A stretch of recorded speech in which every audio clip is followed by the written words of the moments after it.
आप एक पल के लिए इमेजिन करो कि तुम ही एक सुपर हीरो हो और जैसे हर सुपर हीरो के पास एक सुपर एनर्जी होती है, उसी तरह से तुम्हारे पास भी एक सुपर पावर है और इस सुपर पावर के सहायता से तुम अपने सारे प्रॉब्लम्स का सॉल्यूशन निकाल लेते हो और तुम्हारी लाइफ भी दूसरे लोगों के कंपैरिजन में काफी इजी बन जाती है। लेकिन रियलिटी में हमें भी ये बात पता है कि ये सब सिर्फ फिल्मों में ही होती है। रियल लाइफ में तो हमारे पास कोई सुपर पावर है ही नहीं और हमें हमारी पूरी लाइफ बिना किसी सुपर पावर एनर्जी के ही बितानी है। लेकिन अगर मैं तुमसे कहूँ कि हमारे पास भी एक सुपर पावर एनर्जी है, लेकिन बस हमें उसे अनलॉक करने की जरूरत है। और अगर तुमने इस सुपर एनर्जी को अनलॉक कर लिया तो फिर चाहे तुम्हारी लाइफ में कितने भी बड़े प्रॉब्लम्स ही क्यों ना आ जाए, लेकिन ये तुम्हें हरा नहीं सकते, क्योंकि इस सुपर पावर एनर्जी को पाने के बाद तुम कोई सुपर हीरो नहीं बनोगे, बल्कि डायरेक्ट भगवान ही बन जाओगे। मेरी बातों पर यकीन नहीं हो रहा है तो बस इस वीडियो को आप पूरा लास्ट तक देखना। मैं आपको यकीन दिलाता हूँ कि आप खुद ही कमेंट में ये लिख कर जाओगे कि हाँ, मैं अपनी औकात से 10 गुना बड़े काम कर सकता हूँ। ये जिस शक्ति के बारे में मैं बात कर रहा हूँ, इस शक्ति के बारे में तुम्हें पता भी है, लेकिन क्योंकि तुमने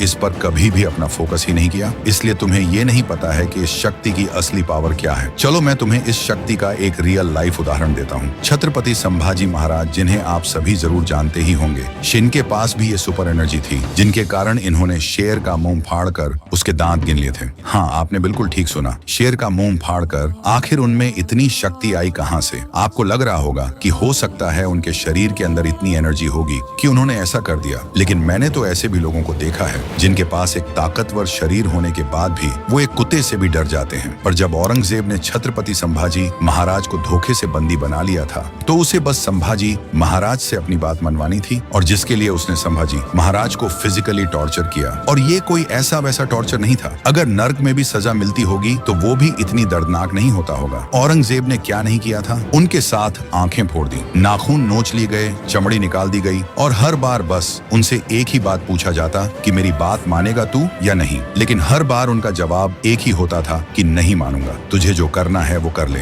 आखिर यह कैसी शक्ति है जो छत्रपति संभाजी महाराज को हारने ही नहीं दे रही है? आखिर में औरंगजेब ने संभाजी महाराज को बोटी बोटी कटवाकर फेंकवा दिया, लेकिन उनका मन इतना ताकतवर था कि औरंगजेब उनको हरा नहीं पाए। और यही वो शक्ति है जिसे कहते हैं मन की शक्ति। हाँ, तुमने बिल्कुल ठीक सुना, मन की शक्ति। और यही वो पावर है जिसे पाने के बाद आप सभी में अपने औकात से बड़े प्रॉब्लम्स को झेलने की क्षमता आ जाती है। अगर तुमने सिर्फ जिम जाकर अपने शरीर को ताकतवर बना लिया है, लेकिन तुम एक छोटी सी प्रॉब्लम आने पर उदास हो जाते हो, हिम्मत हारने लगते हो, तो भला क्या फायदा है इस शरीर का? इसीलिए मैं कह रहा हूँ कि सबसे बड़ा पावर तुम्हारी आत्मशक्ति है, क्योंकि मन एक चूहे को भी शेर बना देता है और इंसान को भगवान बना देता है। और अब मैं जो कहने वाला हूँ, यही वो मंत्र है जिससे आप मन की शक्ति को अनलॉक कर सकते हो। तो अगर हो सके तो इन सारी बातों को अपने दिमाग में नोट कर लो। हाँ, तुमने बिल्कुल ठीक सुना। नंबर 1, चाहे मेरी लाइफ में मेरी औकात से कितने भी बड़े प्रॉब्लम्स क्यों ना आ जाएं, लेकिन मैं उसे भागूंगा नहीं। फिर चाहे उससे लड़ते लड़ते मेरी मौत ही क्यों ना आ जाए, मुझे मौत स्वीकार है, लेकिन हार नहीं।